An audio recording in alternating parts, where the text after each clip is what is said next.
नमस्कार, आप देख रहे हैं JK24/7 न्यूज़ में हूं आप सभी के साथ राजेश कुमार। वक्त हमारे खास कार्यक्रम वर्ल्ड न्यूज़ का, जहां पर हम आपके लिए दुनिया भर से तमाम अहम बड़ी खबरें लेकर आते हैं। एक्सपर्ट से खबर के हर एंगल को समझने की कोशिश भी करते हैं। कार्यक्रम की शुरुआत बड़ी खबर के साथ। तो बड़ी खबर इस वक्त की आपको बता दें। बड़ी खबर, डोनाल्ड ट्रंप ने कनाडा पर लगाया 50% टैरिफ। 3 दिन की बातचीत बेनतीजा रहने के बाद टैरिफ लगाया। अमेरिका ने आखिरी वक्त पर शर्तें बदल दी, पीएम कार्नी ने कहा। तो बड़ी खबर, डोनाल्ड ट्रंप ने कनाडा पर लगाया 50% टैरिफ। 3 दिन की बातचीत बेनतीजा रहने के बाद टैरिफ लगाया। अमेरिका ने आखिरी वक्त शर्तें बदल दी, पीएम कार्नी ने कहा। अमेरिका पर भी 50% टैरिफ जो हैं हम लगाएंगे, पीएम कार्नी कनाडा के कहते हुए नजर आए। तो बड़ी खबर आपको दिखा रहे हैं। डोनाल्ड ट्रंप ने कनाडा पर लगाया 50% टैरिफ। 3 दिन की बातचीत बेनतीजा रहने के बाद टैरिफ लगाया गया है। अमेरिका ने आखिरी वक्त शर्तें बदल दी हैं, पीएम कार्नी ने कहा। और साथ में यह भी कहा कि हम भी अमेरिका पर 50% टैरिफ लगाने जा रहे हैं। ग्राफिक्स के जरिए इस खबर के बारे में जानकारी आपके सामने रखेंगे। उसके बाद ट्रंप ने क्या कुछ कहा, वो बयान, फिर एक्सपर्ट्स के पास हम चलेंगे, खबर को डिकोड करेंगे। अमेरिका का कनाडा पर टैरिफ। अमेरिकी कारों के साथ भेदभाव का आरोप डोनाल्ड ट्रंप ने लगाया कि अमेरिका में जो कारें बनती हैं, कनाडा में उनके साथ भेदभाव किया जाता है।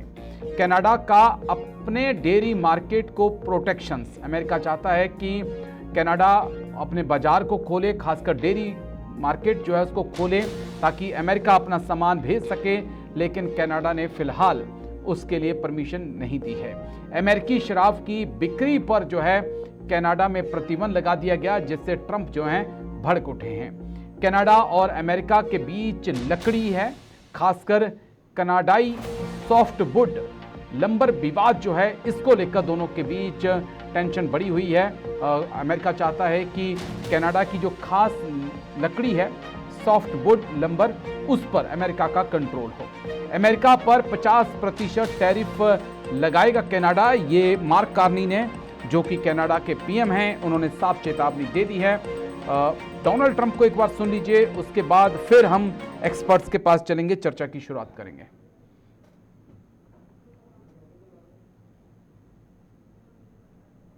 As you know, the 50% tariffs across the board were going on against Canada today, and they called yesterday and they gave us the points that we had to have. Very fair deal for both. The tariffs will be non-existent for our farmers. Our farmers were paying tremendous tariffs into Canada, and those tariffs are going to be totally eviscerated, down to zero. Is the U.S. going to lower tariffs on Canadian autos or lumber? We're doing certain things. We're got to give something, and we're doing certain things. They were paying a high number. We're reducing it a little bit. It's good for everybody. But our farmers are going to be thrilled. Our manufacturers are going to be thrilled. And basically, we have no tariffs going into Canada anymore. Canada was charging us tremendous tariffs. We no longer have any tariffs. And what I was able to do is we put, as you know, under the new tariff, I guess you'd call it the new tariff schedules that we came out with. They were going to get a 50% tariff on everything starting today. And we've held it back 3 days. It's all subject to finalization of documents. So subject to the finalization of documents, we have a deal with Canada. And I think it's a very good deal for both parties. It's great for our farmers. Our farmers will no longer be held up because they were being hurt very badly by Canada. Yeah. Experts के पास चलेंगे, क्योंकि चेतावनियां Trump लगातार देते रहे हैं। Doctor Ram Srivastava, विदेश मामलों के जानकार, हमारे साथ जुड़ चुके हैं। बहुत बहुत शुक्रिया डॉक्टर साहब, थैंक यू, जय हिंद। अमेरिका को बहुत अच्छे से डॉक्टर साहब समझते हैं, काफ़ी लंबा वक्त भी अमेरिका में गुजार कर आए हैं। डॉक्टर साहब, समझाइए थोड़ा सा। कभी डोनाल्ड ट्रंप कहते हैं कि कनाडा हमारा 51वां राज्य है, हमारा ही स्टेट बन जाएगा। फिर डोनाल्ड ट्रंप कहते हैं कि नहीं, हम 50% टैरिफ लगाएंगे क्योंकि कनाडा अपने मार्केट को नहीं खोल रहा है, हमारी शराब पीने के लिए कनाडा के लोग तैयार नहीं हैं। क्या कारण आप देख रहे हैं और क्या इम्पैक्ट इसका होगा डॉक्टर साहब? ये दिखाने की चीज़ों ऊपर है। असली हकीकत ये है कि कनाडा में जिस तरह से डिफेंस के मामले में प्रोडक्शन हो रहा है और पूरी दुनिया में उसके इक्विपमेंट की एक साख बनी हुई है, ख़ास करके जो एरोस्पेस में उसका दखल है, वो अमेरिका को कतई पसंद नहीं है। अमेरिका चाहता है कि जितना भी डिफेंस का प्रोडक्शन है, वो विशेष करके जो उसका जहाजरानी के लिए जो बड़े-बड़े जहाज बनाने की उसकी कैपेबिलिटी है, वो या तो उसको कम कर दे या जो कुछ भी माल बना है वो दूसरे देशों के अमेरिका के थ्रू भेजे। वो अमेरिका के भी थ्रू नहीं, उनकी ट्रम्प के दामाद की कंपनी के थ्रू भेजे, इससे कि उनकी कंपनी को फायदा हो। हकीकत यही है, कूटनीतिक क्षेत्रों की यही होता है। और आम लोग कनाडा में जो भारतवासी हैं जिनसे मेरा सीधा संपर्क है, उनका भी यही आरोप है। अब सवाल ये उठता है कि ट्रम्प चाहते क्या हैं? लगता है वो ट्रम्प अपने देश को बर्बाद करके छोड़ेंगे। उनका आज की तारीख में सगा कौन है? अभी तक ये माना जाता था कि कनाडा और अमेरिका एक ही थैली के चट्टे बट्टे हैं, एक सिक्के के दो पहलू हैं। लेकिन अब जिस तरह से पिछले कुछ सालों से ट्रम्प कनाडा के साथ बिहेव कर रहे हैं, वो बिल्कुल सौतेला व्यवहार है, व्यापारिक व्यवहार है। वो उसकी प्रगति रोककर आगे अपना कुछ फायदा देखना चाहते हैं। और यहाँ तो सबसे ज़्यादा जो शर्मनाक कहिए या किसी भी प्रेसिडेंट को एक अपमानजनक चीज़ होना चाहिए जिसका कि कोई लॉजिक नहीं है, वो क्या है कि कनाडा में जंगलों में आग लगी है और वो धुआं हमारे तरफ आ रहा है, इसलिए हम आपको जो है टैरिफ लगाएंगे। अब टैरिफ नहीं हुआ, कोई अलादीन का चिराग हो गया और उससे सब कुछ डराते रहते हैं। अब वो जो कहते हैं कि नहीं हमारा डेयरी प्रोडक्ट लो, क्यों लो साहब? उनके यहाँ के डेयरी प्रोडक्ट बंद कर दें क्या? वो आपके यहाँ के डेयरी प्रोडक्ट की जो इंटरनेशनल मार्केट में आज की तारीख में जो साख है वो काफ़ी गिर चुकी है, क्योंकि वहाँ पर बहुतायत में जो है जो उनको मांसाहारी आहार देकर जानवरों को पाला जाता है। और अब जो है ज्यादातर दुनिया में लोग उसको कतई पसंद नहीं करते। ठीक है डॉक्टर साहब, बस एक सवाल डॉक्टर साहब और, क्योंकि अमेरिकी सीनेट में भारत को लेकर भी एक बिल लाया गया, वो शायद एक लोअर सेनेट में तो पास हो गया, जहां पर कहा गया कि भारत के ऊपर 100% टैरिफ लगाया जाएगा। तो भारत को भी तैयार रहना होगा सर इसके लिए? देखिए, भारत करने की इसलिए जरूरत नहीं है, भारत इसके लिए पहले से तैयार है। उसने अल्टरनेटिव रिसोर्सेज तैयार कर लिए हैं। अब प्रश्न ये उठता है, अगर भारत का माल अमेरिकी बाजार में नहीं बिकेगा तो उसके लिए नुकसान किसको उठाना पड़ेगा? भारत को थोड़ी उठाना पड़ेगा। वो भारत का माल तो दूसरी दुनिया में दूसरी जगह चला जाएगा, लेकिन अमेरिका की आम जनता को वही चीजें दूसरे देशों के मार्फत से और महंगी दरों में खरीदना पड़ेगी। इससे ये पता लगता है कि ट्रम्प जो है अमेरिकन जनता की इतना कतई नहीं है। वो हर चीज के दोषारोपण डेमोक्रेट्स को देते हैं, लेकिन हकीकत अब जनता के सामने आ रही है। यही कारण है कि उनकी जो रेपो है अब 32% से भी नीचे गिरती जा रही है। चलिए, पॉइंट इज क्लियर सर। मैं लौटूंगा आपके पास, एक और बड़ी खबर है उसके बाद मैं आपके पास आऊंगा। जल्दी से बड़ी खबर प्ले करिए। तो रूसी ड्रोन हमले ने यूक्रेन में तबाही मचाई है।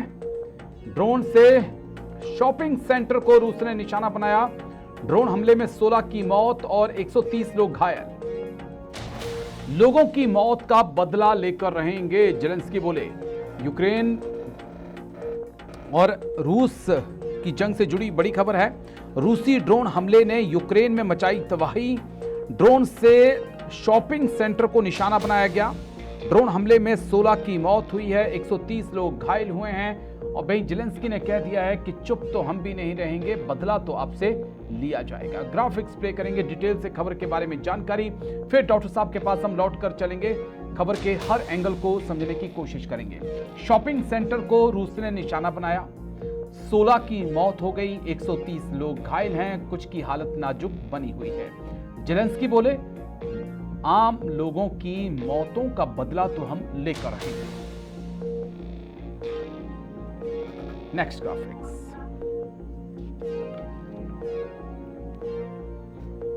यूक्रेन पर रूस ने तेज किए ड्रोन हमले। यूक्रेन भी ड्रोन से रूस पर लगातार हमले कर रहा है और रूस की जो रिफाइनरीज हैं उसको यूक्रेन निशाना बना रहा है। 4.5 साल से दोनों देशों के बीच जंग चल रही है। अंजाम क्या है कोई पता नहीं है। डॉक्टर साहब के पास हम चलेंगे।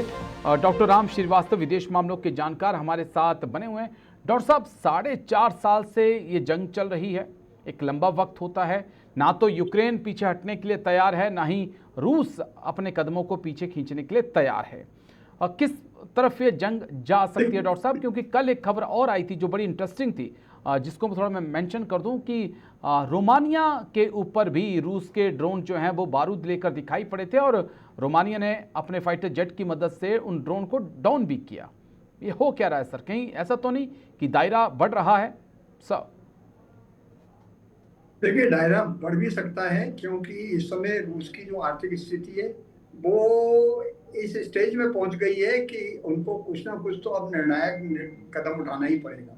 निर्णायक कदम ये हो सकता है कि किसी भी तरह यूक्रेन में जो सत्ता परिवर्तन करा दिया जाए, जिसके लिए कि कूटनीतिक क्षेत्रों में काफी चर्चा चल रही है, क्योंकि जेलेंस्की का भी उनके देश में काफी विरोध हो रहा है और विशेषकर यूक्रेन के जो युवा वर्ग है जिसको कि कंपल्सरीली आर्मी भर्ती कर दिया गया है, यूनिवर्सिटीज बंद हो गई है, पढ़ाई लिखाई बंद हो गई है, लोगों को फौज में भेजा जा रहा है, उनकी लाशें चली आ रही हैं।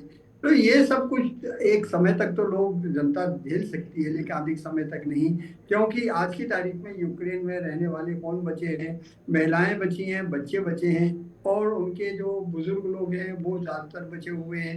यंग ब्लड को उन्होंने कंपल्सरी आर्मी में भर के, और आर्मी में जब विद्रोह की नौबत आती है तो आर्मी के बड़े बड़े अफसरों को वो टर्मिनेट कर देते हैं। क्यों करते हैं, कैसे करते हैं, उसके असली कारण क्या है, ये किसी को पता नहीं लगता। लेकिन इससे ये तो जाहिर होता है कि जेलेंस्की के विरुद्ध वहां पर आवाज उठनी शुरू हुई है और जेलेंस्की अपने करो या मरो के फार्मूले पर काम कर रहे हैं। और मुझे लगता है कि निकट भविष्य में अधिक से अधिक महीना या 2 महीने में इससे अधिक यूक्रेन स्टैंड नहीं कर पाएगा, क्योंकि नाटो के देशों ने भी अब उससे फंडी काटना शुरू कर दिया है। लेकिन डॉक्टर साहब क्योंकि यूक्रेन अब खुद के ड्रोन्स बना रहा है और ऐसे ड्रोन्स बना रहा है जो रूस के अंदर 4000-8000 किलोमीटर घुसकर हमला कर रहे हैं। अब वो अमेरिका या नेटो के ड्रोन्स के ऊपर डिपेंड नहीं कर रहा, उसने अपनी खुद की वेपन इंडस्ट्री को जो है अब तेज कर लिया है। इवन तक उसने खुद की मिसाइलें जो हैं वो बनाई हैं, उनका टेस्ट भी कर रहा है।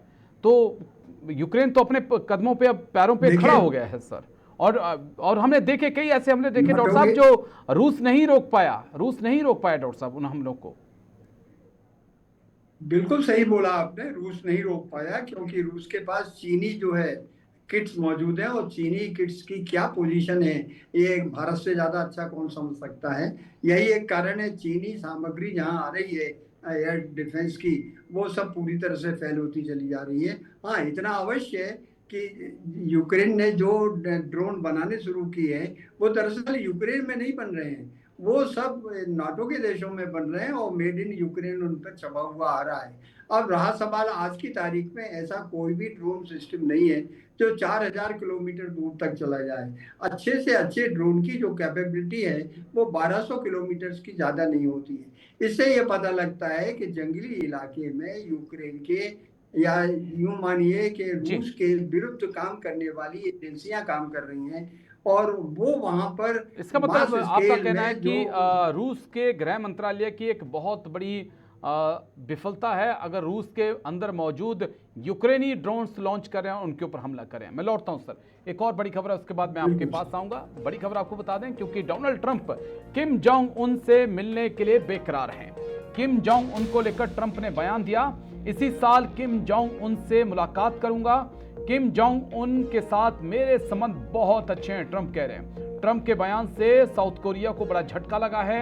ईरान को लेकर नाराज है north Korea. Kim Jong Un को लेकर ट्रंप ने बड़ी स्टेटमेंट दी है। ट्रंप कहते नजर आए हैं कि इसी साल के अंत तक किम जोंग उन से मुलाकात करूंगा। ग्राफिक्स के जरिए इस खबर के बारे में पहले आपको पिक्चर क्लियर कर देते हैं कि आखिरकार होने क्या जा रहा है, क्योंकि किम जोंग उन से ट्रंप की मुलाकात सिर्फ साउथ कोरिया के लिए नहीं बल्कि जापान के लिए भी बड़ा झटका साबित होगी। किम के साथ दोबारा मुलाकात करना है, ट्रंप कह रहे हैं। नॉर्थ कोरिया में रेयर अर्थ मिनरल्स मौजूद हैं, क्या ट्रंप की उसके ऊपर नजर है। ईरान को लेकर किम जोंग उन काफी ज्यादा नाराज हैं, क्या उसको मनाना है। नॉर्थ कोरिया परमाणु खतरे पर क्या ट्रंप इस मुलाकात के बाद कंट्रोल करना चाहते हैं। ग्राफिक्स नेक्स्ट कर दीजिएगा। ट्रंप के फैसले से नाराज हैं सहयोगी देश। साउथ कोरिया और जापान पर इसका बड़ा असर पड़ने जा रहा है। और इससे पहले ट्रंप ने एक स्टेटमेंट भी दी थी साउथ कोरिया को लेकर कि साउथ कोरिया के साथ अब ज्यादा सैन्य अभ्यास अमेरिका नहीं करेगा। जब कारण पूछा गया तो कहा कि ईरान के खिलाफ साउथ कोरिया ने हमारी मदद नहीं की। चलिए एक्सपर्ट्स के पास हम चलते हैं। डॉक्टर राम श्रीवास्तव हमारे साथ जुड़े हुए हैं। डॉक्टर साहब, ट्रंप क्या करने जा रहे हैं? जब कह रहे हैं कि किम जोंग उन मेरे बड़े अच्छे दोस्त हैं, मैं जल्दी ही उनके साथ मुलाकात करूंगा। साउथ कोरिया को कह रहे हैं कि अब आपके साथ ज़्यादा अभ्यास हम नहीं करेंगे, हो सकता है सैनिकों की संख्या हम वहाँ पे कम कर दें। और दूसरी तरफ जापान जो है वो भी समझ चुका है अमेरिका को, वो खुद अपने पैरों पे खड़ा हो रहा है। डॉक्टर साहब। राजेश जी, देखिए देहात में एक कहावत है, बुरे से दैया डरता है। यानी आज की तारीख के किम जोंग उन जो हैं, एक तरह से ऐसे तानाशाह हैं। जब वहां पर कोरोना का कोई मरीज आया था, उसका इलाज करने के बजाय उन्होंने उसको गोलियों से भून दिया था। इससे ये पता लगता है कि उस आदमी में जो एक तानाशाही है वो आज के जमाने में इससे अधिक माने 16वीं 17वीं शताब्दी में हुआ करती थी, वही है। अब उनका वो कब क्या निर्णय ले ले, कैसे अपनी मिसाइल जो है, जब भी यहाँ सैनिक अभ्यास होता है तो वो एक मिसाइल छोड़ देता है। और आज के पास आर्म्स भी है और उसके पास इस तरह की मिसाइलें जो सीधे अमेरिका के हिस्से में जा सकती। इसलिए ट्रंप उनसे डरे हुए हैं। कूटनीतिक क्षेत्रों में यही कहा जाता है कि चूंकि अभी नॉर्थ कोरिया के 1 लाख के लगभग सैनिक वहां पर रूस की रक्षा में मौजूद हैं। इससे एक चीज और समझ में आती है, जिसका कि अंदेशा है कि ये जो कुछ रूस यूक्रेन में भी युद्ध हो रहा है और ईरान में भी जो कुछ महामारी चल रही है, इस सब के पीछे बड़े देशों की साठगांठ है। क्योंकि ये युद्ध जारी रहेंगे तो सबसे ज्यादा फायदा किसको होगा? रूस को होगा। सबसे ज्यादा फायदा किसको होगा? अमेरिका का होगा। और यही एक कारण है किम जोंग उनसे वो सिंगापुर में अपने पहले कार्यकाल में मिले थे, तब इसके बाद उनको क्या फायदा मिला? अच्छा दोस्त किसे कहते हैं? क्या इनके किसी संकट में काम आएगा? नहीं। रूस से तो ये खुलेआम अपनी दुश्मनी बताते हैं और रूस की दुश्मनी जो है नाटो के देशों में है। यही एक कारण है कि नाटो संगठन।